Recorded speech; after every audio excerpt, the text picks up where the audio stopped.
¿Qué tal amigos de Mundo Físico, Mundo Matemático? Bienvenidos nuevamente al canal. Hoy estamos con uno de los videos más importantes que haremos sobre todas estas temáticas que tratamos en el canal, tratando de desvelar la verdad del mundo físico. Bienvenidos.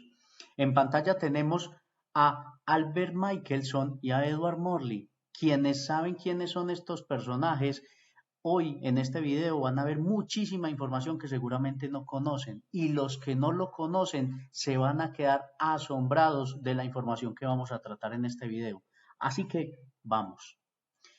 Michelson y Morley son los causantes de una crisis en la ciencia. Pusieron a la ciencia en crisis por segunda vez en toda la historia conocida. Sin embargo, resignificaron lo que ellos hicieron para ocultar realmente lo que pasó. Pero sin embargo, sigue sin moverse. ¿Quién? Nuestra Tierra, nuestro mundo sigue sin moverse. Quiero empezar leyendo un poquitico de uno de los libros que tenemos como referencia más grande, y es el libro Y sin embargo no se mueve, de los autores Gorostizaga y Bernardic. En este libro ellos tratan el experimento de Michelson-Morley y vamos a leer un poquitico aquí. Aún así, Michelson no se quedó satisfecho con ese resultado de 1881. Es decir, Michelson había hecho solito un experimento antes en el cual había encontrado unos resultados muy sospechosos, muy raros. Y entonces decide aliarse y buscar patrocinio para mejorar el equipo y para hacer un equipo de altísima precisión. Sepan ustedes que Albert Michelson es premio Nobel por sus trabajos en óptica. Es un experto en óptica y por eso decidió hacer el experimento para medir a través de su aparato, del aparato que inventa, el interferómetro de luz, cuál era la velocidad de la Tierra en el espacio. ¿Y por qué? ¿Cuál era la velocidad de la Tierra a través del espacio? Pues porque después de que ocurre la primera crisis de la ciencia, que la primera crisis de la ciencia es el modelo copernicano, y ustedes pueden buscar en internet y van a buscar por qué la primera crisis de la ciencia fue el heliocentrismo, y les va a contar la narrativa oficial, estamos en el navegador, que el heliocentrismo propuesto formalmente por Nicolás Copérnico en 1543 se considera la primera gran crisis de la ciencia moderna porque desmanteló el paradigma geocéntrico. Entre otras cosas, ¿qué detallan aquí? Detallan destronamiento de la tierra y el ser humano, conflicto con la autoridad religiosa y bíblica, desafío a la física de la época, crisis metodológica y revolución científica y evidencia de Galileo, entre comillas. Entonces, cuando ocurre esa primera crisis, el mundo empieza a verse con esa ilusión de pasar de ser geocéntricos a ser heliocéntricos, y a que estábamos en un planeta que giraba alrededor del Sol. Se empezó a construir todo ese mundo matemático alrededor de eso, y pues entonces, ¿qué hicieron los científicos? Empezar a buscar teorías para empezar a construir ese mundo. Entonces la ciencia iba avanzando en los siglos XVIII, XIX, y llegó el momento en que llegó la teoría ondulatoria de la luz.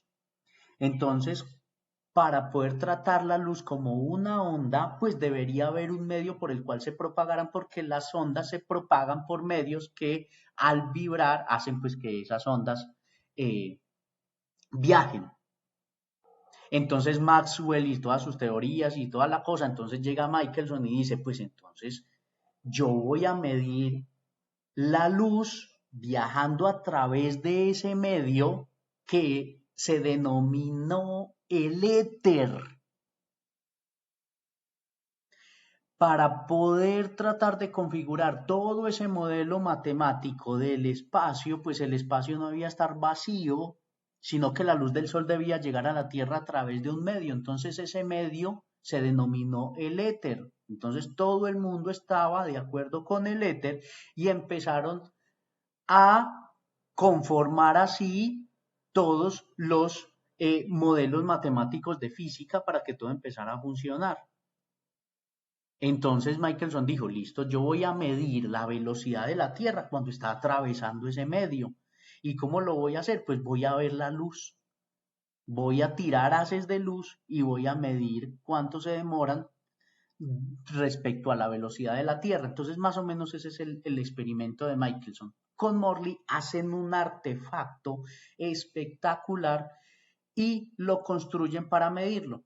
Yo no voy a entrar en detalles, pero ustedes van a ver que yo tengo aquí todos los documentos relacionados a lo que vamos a ver hoy y hay uno de ellos que es el documento original, el paper donde exponen Michelson y Morley su experimento. Es un documento que tiene solo 13 páginas. Como el PDF está a doble página,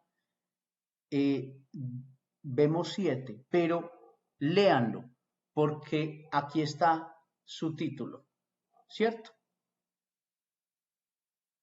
Sobre el movimiento relativo de la Tierra y el éter luminífero, por Albert A. Michelson and Edward W. Morley. Ese documento es el que les va a decir a ustedes de manera directa qué era lo que estaban buscando y el mismo título ya se los estaba diciendo. El movimiento de la Tierra y el éter luminífero. El éter luminífero se llama luminífero pues porque transporta luz. Por eso lo van a encontrar como luminífero. Listo. Entonces, volvemos aquí a nuestro libro de Y sin embargo no se mueve, a ver qué nos cuentan ellos sobre el experimento. Aún así, Michelson no se quedó satisfecho con ese resultado de 1881 y decidió repetirlo en 1887, esta vez junto a Edward Morley, y para ello mejoraron el interferómetro incrementando considerablemente la distancia a recorrer por la luz y colocando la plataforma sobre una balsa de mercurio para minimizar las perturbaciones exteriores. Pero el resultado del experimento volvió a ser tan negativo como el anterior. Incluso repitieron el experimento un sinnúmero de veces, a diversas altitudes, orientaciones del instrumento, hora del día o estación del año. No encontraron el desplazamiento de bandas esperado. Definitivamente el experimento pasó a llamarse el experimento fallido de Michelson-Morley. Las conclusiones fueron: el experimento sobre el movimiento relativo de la Tierra y el éter ha sido completado y el resultado es manifiestamente negativo. La desviación esperada de las franjas debería haber sido de 40% de franja. El máximo desplazamiento observado fue del 2% y la media fue menor al 1% y ni siquiera en el lugar correcto. Estoy parafraseando algunas cositas, pero es como para hacerlo más suave. Como el desplazamiento es proporcional a los cuadrados de las velocidades relativas, que se sigue que si el éter se desliza parcialmente al paso de la Tierra, la velocidad relativa es menor que un sexto de la velocidad de la Tierra. ¿Qué concluyen nuestros autores? Como podemos observar, los resultados del experimento de Michelson-Morley eran coherentes con la Tierra inmóvil.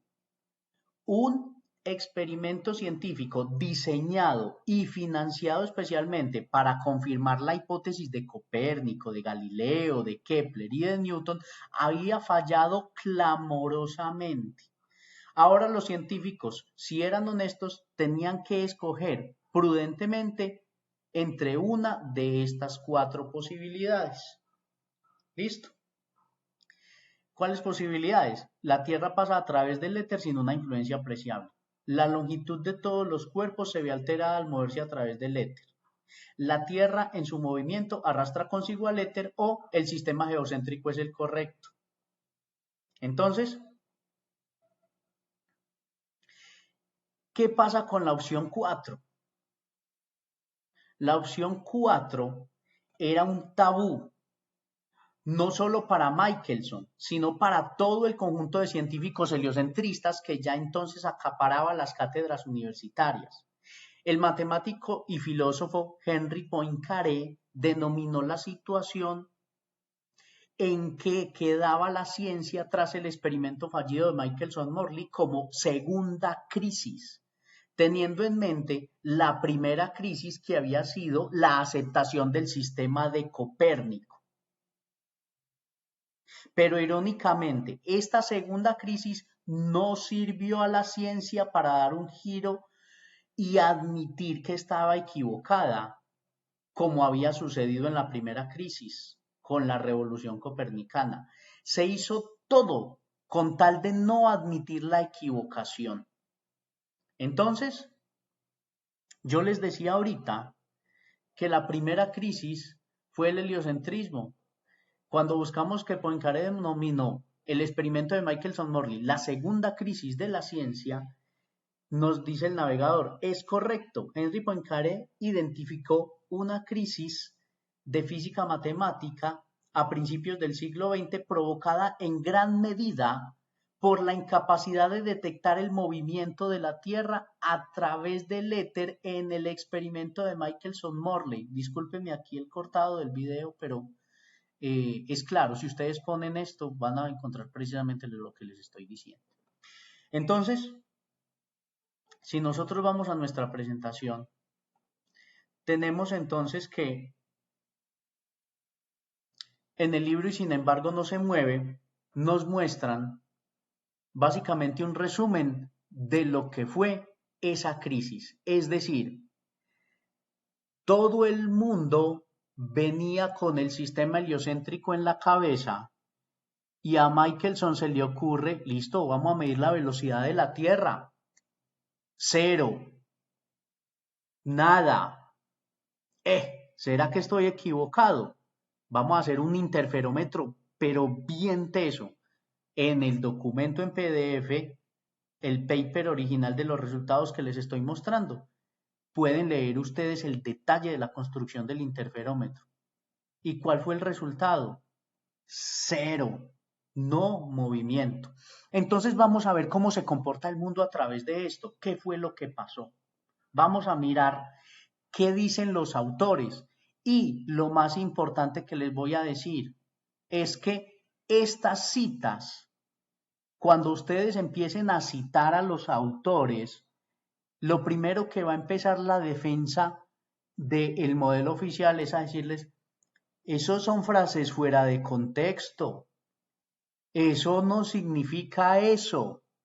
Para eso yo hoy les estoy trayendo no solo la cita, sino el libro, el autor, la página del libro, un print screen de la página del libro y el libro para que ustedes sepan y vean que no solo es la frase, es el contexto. Inclusive leímos el capítulo completo o leímos los capítulos que hubo que leer, inclusive más allá de lo que había que leer con el ánimo de verdaderamente entender qué estaban diciendo aquí. Entonces, ahí estalla esa revolución y salen todos los científicos como locos para toda parte a decir, la Tierra está quieta, ¿qué está pasando? Vamos a ver qué es lo que decían entonces.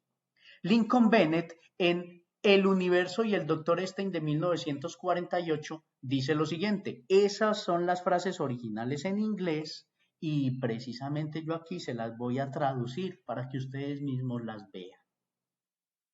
¿Listo? ¿Qué dice? Su posición era natural, pues no podemos sentir nuestro movimiento a través del espacio, ni ningún experimento físico ha demostrado jamás que la Tierra esté realmente en movimiento.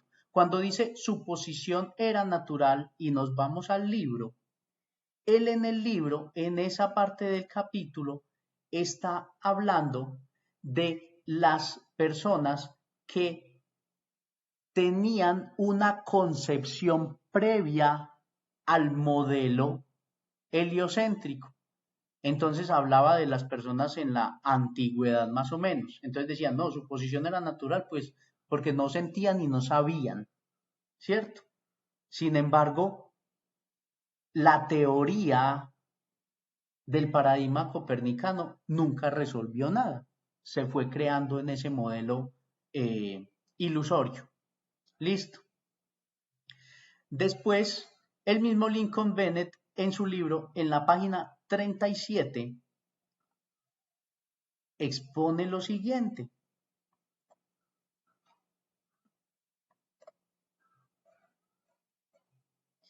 El experimento de Michelson-Morley planteó a los científicos una disyuntiva incómoda. Por un lado, podían descartar la teoría del éter que había explicado tantas cosas sobre la electricidad, el magnetismo y la luz. O, si insistían en mantener el éter, debían abandonar aún más a la venerable teoría copernicana de que la Tierra está en movimiento.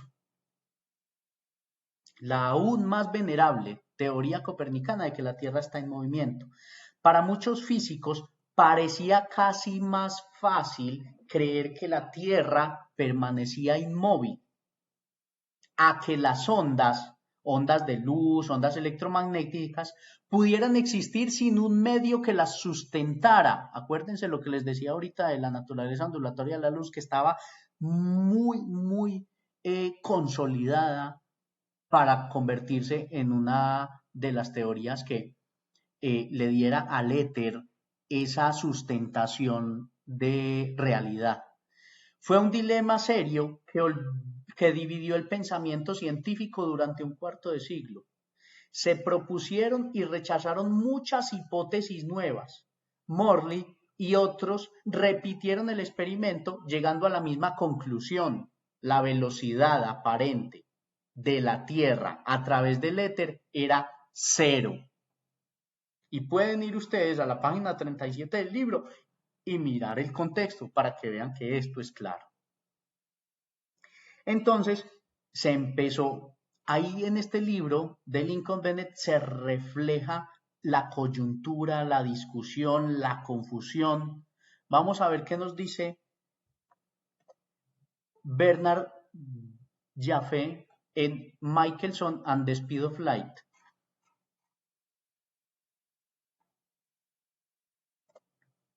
Los datos eran casi increíbles. El llamado viento etéreo no había tenido ningún efecto sobre la velocidad de la luz, ya fuera que el haz viajara a favor o en contra del viento. Solo cabía otra conclusión posible: que la Tierra estaba en reposo. Esto, por supuesto, era absurdo. Las observaciones son observaciones, los hechos son hechos. Aunque le costaba hacerlo, Michelson tuvo que informar de sus hallazgos. En este punto, el señor Jaffe habla del primer experimento de Michelson, donde él publicó y dijo, es que a mí eso me está dando cero. Y ahí fue donde decidí hacer un experimento muchísimo más avanzado en el 87.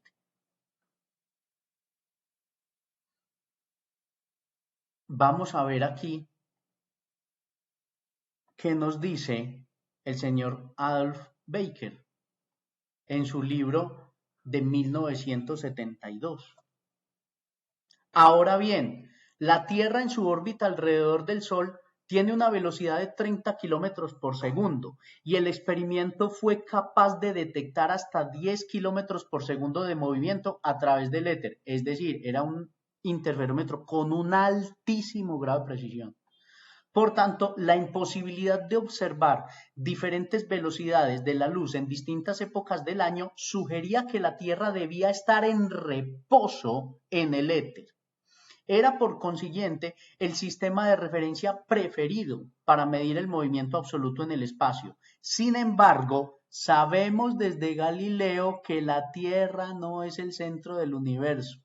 ¿Por qué habría que estar en reposo en el espacio? Miren cómo empiezan a aparecer las negaciones de los físicos cuando escriben sus libros, porque el convencimiento de el modelo copernicano, yo pienso que era casi que ilegal decir que no, así el mundo físico estuviera mostrando otra cosa.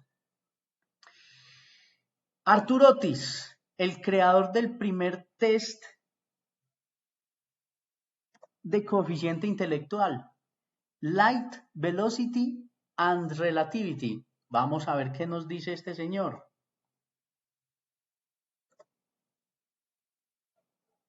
En el intento por explicar el experimento de Michelson-Morley, sin rechazar la teoría del éter, se planteó la idea de que la Tierra podría estar inmóvil en el éter.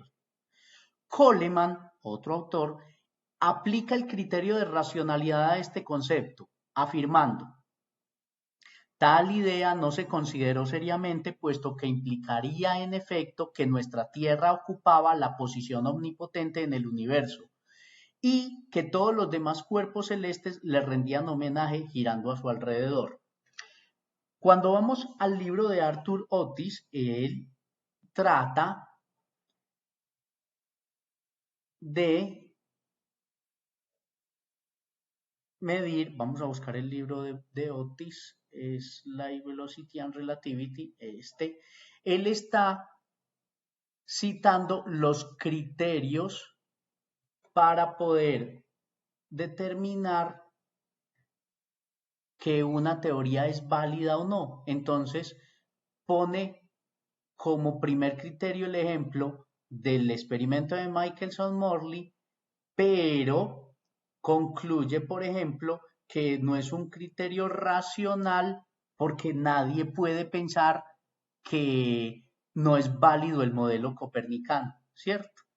Pero ahí está. Es que lo pensamos porque los físicos lo pensaban, pero no lo podían aceptar, porque no lo podían aceptar. ¿Quién sabe por qué no lo podían aceptar? Entonces, sigamos. Entonces, vamos a citar ahora aquí directamente al señor Coleman. ¿Qué dice Coleman en su libro? Entonces vamos a ver qué nos está diciendo Coleman cuando empiezan a buscarle la comba al palo, es decir, cuando empiezan a buscar, pues pucha, ¿y cómo le damos una interpretación a este chicharrón que armaron estos señores? La explicación más sencilla era que la Tierra estaba fija en el éter y que todo lo demás en el universo se movía con respecto a la Tierra y al éter. Entonces, en la Tierra no experimentaríamos un viento etéreo, lo que haría imposible la detección del éter. Esta idea no se consideró seriamente, ya que implicaría en efecto que nuestra Tierra ocupaba la posición omnipotente en el universo y que todos los demás cuerpos celestes le rendían homenaje moviéndose a su alrededor. Miren que por defecto, por el modelo copernicano, descartan un resultado del mundo físico innegable. Aquí está la página del libro. Como les digo, tengo todos los libros y leí el contexto de todas las citas para que ustedes, si quieren también, los busquen. Todo eso está en internet y se den cuenta que las citas hablan efectivamente de una cosa muy difícil por parte de los físicos, que fue cómo sobrepasar esa crisis resultado del experimento de Michelson-Morley. Vamos a ver qué nos dice este señor. Este señor tiene lo que se ve, es un libro de física, ¿cierto? Física y principios con aplicaciones. Es un libro como de estudio de la versión de 1985. Dice: este resultado nulo fue uno de los grandes enigmas de la física a finales del siglo XIX. Explicarlo era un reto difícil. Una posibilidad era que el éter no estuviera en reposo con respecto al Sol u otras estrellas, sino con respecto a la Tierra. En ese caso, B sería cero y no se esperaría ningún desplazamiento de franjas. Pero esto implica que la Tierra es, de alguna manera, un objeto predilecto. Solo con respecto a la Tierra, la velocidad de la luz sería c, como predicen las ecuaciones de Maxwell. Esto equivale a suponer que la Tierra es el cuerpo central del universo, una idea antigua que había sido rechazada siglos antes. Entonces miren cómo empieza a salir el sesgo con el que empezaban a tratar de mirar cómo le buscaban ahí la salida a ese tema. Si van a buscar este libro de física, este libro tienen que buscar la edición, efectivamente la edición de 1985, porque yo también descargué la edición del 2016 y resulta que ya lo cambiaron. Este párrafo que ven ustedes aquí, que pasa entre la página 613 y la 614, asumiendo que la Tierra es el cuerpo central del universo, una idea antigua, esto ya no existe en la versión del 2016. Entonces miren que también efectivamente van borrando la historia para que no nos enteremos. Sigamos. Otra vez Coleman. Entonces ya vuelve Coleman y ¿qué dice? Porque Coleman trata de mirar cómo se fue desarrollando todo ese caos para tratar de salir. Dice Coleman, la explicación más convincente para justificar el resultado negativo del experimento de Michelson-Morley fue una ideada específicamente para ese propósito, la llamada contracción de Fitzgerald-Lorentz. Las objeciones a la hipótesis de la contracción de Fitzgerald-Lorentz fueron generalizadas, como era de esperar, no solo porque no existía evidencia que demostrara tal efecto, sino sobre todo porque Fitzgerald no podía explicar por qué los objetos se contraerían debido al movimiento a través del éter. Aquí los invito a que se estudien la contracción de Lorentz para que vean el parapeto que es, el muñeco que es, ¿cierto? Pero sin embargo, el hombre dice que efectivamente fue una de las soluciones. Y cuando vamos a mirar y sin embargo no se mueve, ellos muestran y nos dicen aquí, se escogió prácticamente al azar la posibilidad número 2, prácticamente al azar. Recordemos que aquí la posibilidad número 2, a la cual se le llamó hipótesis de la contracción de Fitzgerald-Lorentz, hipótesis, que más tarde permitiría a Albert Einstein establecer los principios de la relatividad especial. Entonces, se fueron saliendo por ahí por un ladito. Este señor, en el libro Albert Einstein A Biography, redacta lo siguiente.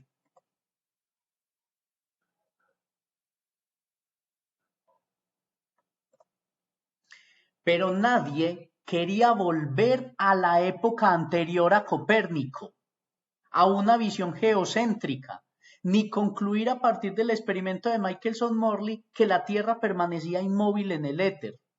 En cambio, se diseñaron brillantes teorías para demostrar que era imposible observar un movimiento con respecto al éter.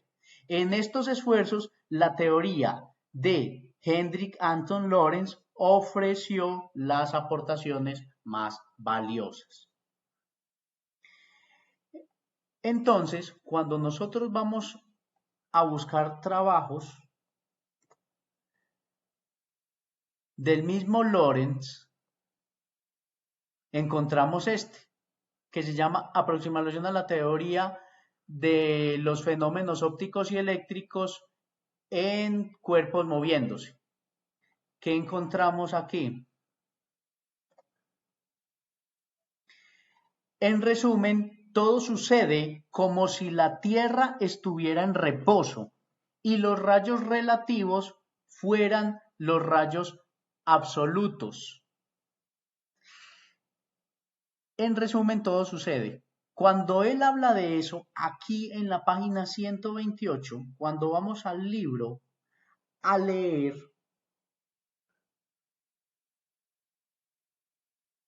nos damos cuenta que el capítulo en el que él dice eso, aquí está, all phenomena happen exactly as such as, está hablando de la aberración de la luz. Entonces miren que trata todos los fenómenos ondulatorios de la luz y todas las fórmulas y las ecuaciones las establece efectivamente como con la Tierra en reposo. ¿Listo? Entonces ya vemos, vamos de todo el caos del experimento, cómo los físicos tratan de decir, sí, pero es que algo pasa y se aparece la contracción de Lorentz y bueno, ¿qué pasa después? Los científicos, los físicos empiezan a sustentar sus trabajos por ese lado. Miremos cómo este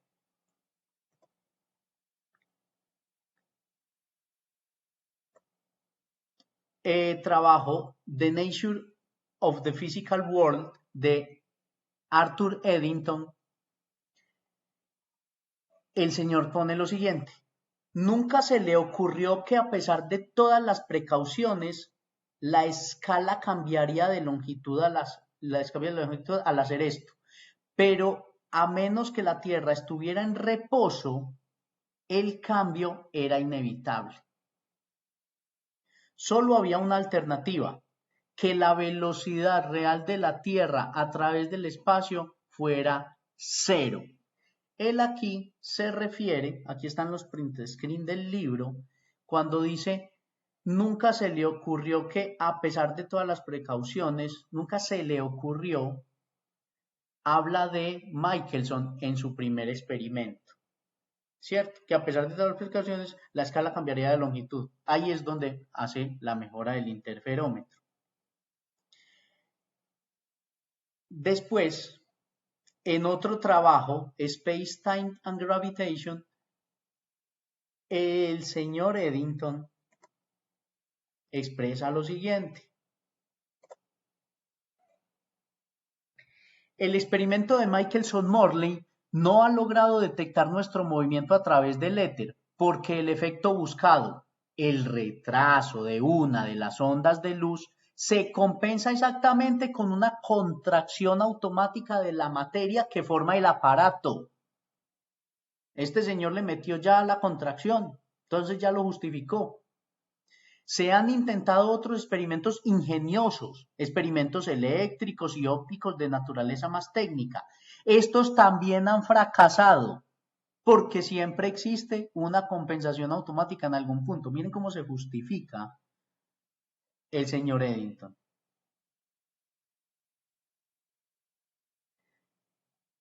Volvamos aquí al libro de la biografía de Einstein, de ese dudoso personaje. ¿Qué nos dice aquí el autor? Si el experimento de Michelson-Morley no nos hubiera avergonzado gravemente, nadie habría considerado la teoría de la relatividad como una redención a medias. Miren esto, avergonzado gravemente. Entonces, ahora viene el personaje que protagoniza el artificio de lo que estamos viviendo hoy en el mundo matemático, que afortunadamente nosotros del mundo físico sabemos que es puro teatro. ¿Qué nos dice este señor en su The Special and General Theory? Relativity, dice en la página 52. La segunda clase de hechos a la que nos hemos referido tiene que ver con la cuestión de si el movimiento de la Tierra en el espacio puede o no hacerse perceptible en experimentos terrestres. Ya hemos señalado en la sección 5 que todos los intentos de esta naturaleza condujeron a un resultado negativo. Antes de que se propusiera la teoría de la relatividad, era difícil aceptar este resultado negativo por razones que ahora se analizarán. Y ustedes pueden creer, el libro de la teoría de la relatividad es un libro cortico, tiene como 120 o 130 páginas. Y con eso están construyendo todo un teatro y un aparejo espacial que tiene al mundo en este momento patas arriba literalmente. Entonces cuando empieza a decir, no, y las razones que se le analizarán, el señor se fue a dar una conferencia en Tokio por allá en 1922 y dice lo siguiente. Este es un artículo que es una transcripción de la conferencia y el señor dijo esto. Mientras reflexionaba sobre este problema durante mis años de estudiante, descubrí el extraño resultado del experimento de Michelson. Pronto llegué a la conclusión de que nuestra idea sobre el movimiento de la Tierra con respecto al éter es incorrecta. Si aceptamos el resultado nulo de Michelson como un hecho, este fue el primer camino que me condujo a la teoría especial de la relatividad. Desde entonces he llegado a creer que el movimiento de la Tierra no puede detectarse mediante ningún experimento óptico, aunque la Tierra gira alrededor del Sol. En el lenguaje original dice detectado by any optical experiment. Este se puede interpretar como, sin embargo, la Tierra está moviéndose alrededor, está girando alrededor del Sol. O sea, lo da como un hecho. Todo lo que tenga que ver con el modelo heliocéntrico, todos los físicos lo dan como un hecho, y sin comprobarlo y sin nada. Entonces, esto también lo deja en evidencia sobre cuando dice por allá en el libro de la biografía, que no lo saqué, dice, no, es que yo no conocía el experimento de Michelson-Morley. Ustedes pueden creer que el evento que causó la crisis más grande de la física que nos ha tocado a nosotros cercana en la historia, después de ese adefesio de la doctrina copernicana, que este señor no supiera que Michelson y Morley habían hecho un experimento de interferómetro y que les había dado que la velocidad de la Tierra era cero. Eso pues la verdad deja unas dudas bastante importantes sobre la entereza y la rectitud de este personaje. Entonces, ya finalizando, me encuentro una cita de Sir Fred Hoyle que no encontré el libro. Si ustedes de pronto encuentran este libro, Nicolás Copernicus, An Essay of His Life and Work, no lo pude encontrar absolutamente por ningún lado. Este libro tiene una cita muy, muy bacana y miren lo que dice. Cabría esperar, por tanto, que la teoría de Einstein, tan adecuada para este tipo de problemas, arrojara más luz sobre el asunto. Pero en lugar de reforzar la visión heliocéntrica de los movimientos planetarios, la teoría de Einstein va en la dirección opuesta, otorgando mayor credibilidad a la visión geocéntrica. Ahí les dejo para que ustedes interpreten ese tema de que el relativo, de que no se puede medir la velocidad de nada, sino que es relativo a otro. Aquí hay unas de las citas, digamos, más controvertidas que se han encontrado también últimamente y son las que hizo Edwin Hubble en todos sus estudios de la expansión del universo y todo el tema de la distribución de las nebulosas y todas esas cosas. Y aquí hay digamos, un resumen, pero yo les voy a mostrar los tres extractos del libro de Observational Approach to Cosmology, donde él hace esas aseveraciones y en realidad cuando uno mira esas aseveraciones se da cuenta que es un tema de como de un miedo o como de una situación a querer reinterpretar el modelo. Vamos a correr esto para acá para que lo veamos y vamos a traducir uno de los extractos del libro y dice: si la distribución no fuera uniforme, aumentaría con la distancia o disminuiría, pero no esperaríamos encontrar una distribución en la que la densidad aumente con la distancia, simétricamente en todas las direcciones. Tal condición implicaría que ocupamos una posición única en el universo, análoga, en cierto sentido, a la antigua, miren que usa la misma palabra que uno de los otros físicos que citamos ahorita, a Coleman, a la antigua concepción de una Tierra central. La hipótesis no se puede refutar, pero es indeseable y solo se aceptaría como último recurso para salvar los fenómenos. Miren la palabra que utiliza, indeseable. Eso es un término muy emocional. Vamos a ver qué otra cosa dice Edwin Hubble en su libro de observaciones.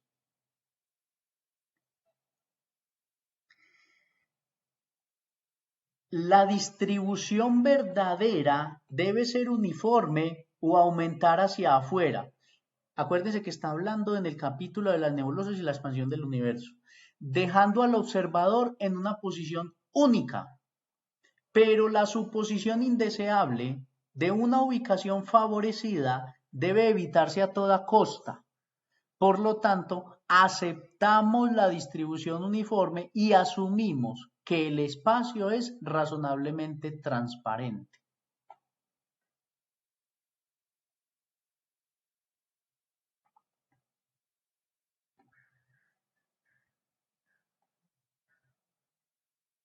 Se puede leer la emoción con la que escribe Edwin Hubble, la incapacidad tan tremenda de devolverse y reflexionar sobre lo que significa el paradigma copernicano. Se parece mucho a la censura y a las restricciones que estamos viviendo hoy en día. La última.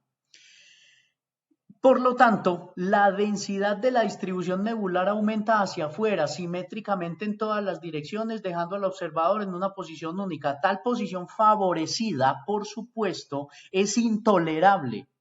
Además, representa una discrepancia con la teoría, porque la teoría postula la homogeneidad. Por lo tanto, para restaurar la homogeneidad y escapar del horror de una posición única, las desviaciones de la uniformidad que son introducidas por los factores de recesión deben ser compensadas por el segundo término, está hablando de las ecuaciones, que representa los efectos de la curvatura espacial. Entonces ahí empiezan a curvar ya el espacio, o sea, empiezan más fantasía y más cosas. Entonces, dense cuenta que tenemos a nuestro autor aquí, Edwin Hubble, renegando de lo que el mundo físico le está mostrando. Y tenemos casos ya finalizando recientes. Este es el libro de Kitty Ferguson, Measuring the Universe. Ella tiene una cita muy interesante donde dice lo siguiente: si no le has dado mucha importancia a las implicaciones de la ciencia del siglo XX, miren todo lo que acabamos de hablar y miren cómo ella arranca el párrafo. Puede que te sientas tan consternado como el señor Elmendorf al darte cuenta de que, debido al concepto de movimiento relativo, nadie puede demostrar que la Tierra se mueve. Entonces, como aquí ya el señor aquel despeinado de dudosa reputación hizo una teoría de la relatividad, entonces dicen que debido al concepto de movimiento relativo, nadie puede demostrar que la Tierra se mueve. Este es el contexto que está aquí en el inicio del capítulo, es que el capítulo inicia Measuring the Universe. Aquí, el capítulo inicia con una anécdota donde a un profesor le llega una carta. Hace algunos años, al astrofísico de Harvard, Owen Gingerich, recibió un email que ofrecía $1000 para el científico que probara de manera positiva que la Tierra se mueve. Este es el señor Elmendorf al que se refiere ella en la cita, porque le está respondiendo al señor Elmendorf que eso era imposible, pero porque él no entendía la teoría de la relatividad. Bueno, aquí a lo pueden encontrar en YouTube. Es un físico, Richard Wolfson, sigue dando clases, sigue impartiendo cosas y por ahí se puede encontrar en YouTube. Yo no pude encontrar la ponencia en la que dice esto, pero en estos últimos dos ejemplos que les estoy mostrando ya cuál es el lenguaje que en la actualidad se maneja para tratar de mantener estas justificaciones. Entonces, dice así. Podría haber detectado velocidades tan bajas como 2 millas por segundo en lugar de las conocidas 20 millas por segundo que la Tierra alcanza en su órbita alrededor del Sol. Es decir, está hablando de la precisión del interferómetro. No las detectó. ¿Cuál es la conclusión del experimento de Michelson-Morley? La implicación es que la Tierra no se mueve. Esa es la cita del hombre. ¿Listo? Entonces, muchas gracias amigos por ver este video. Lo único que les puedo decir es que esta es información basada en investigación. Estos son hechos y datos y esto es en cómo se ha comportado la ciencia y la física durante la historia que conocemos.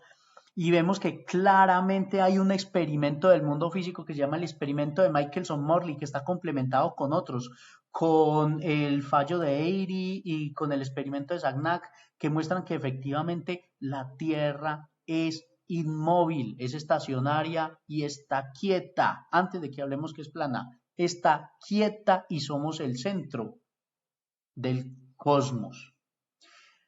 Pero el modelo oficial, como para después de tanta seriedad y tanta cosa, un poquito de humor, estamos así.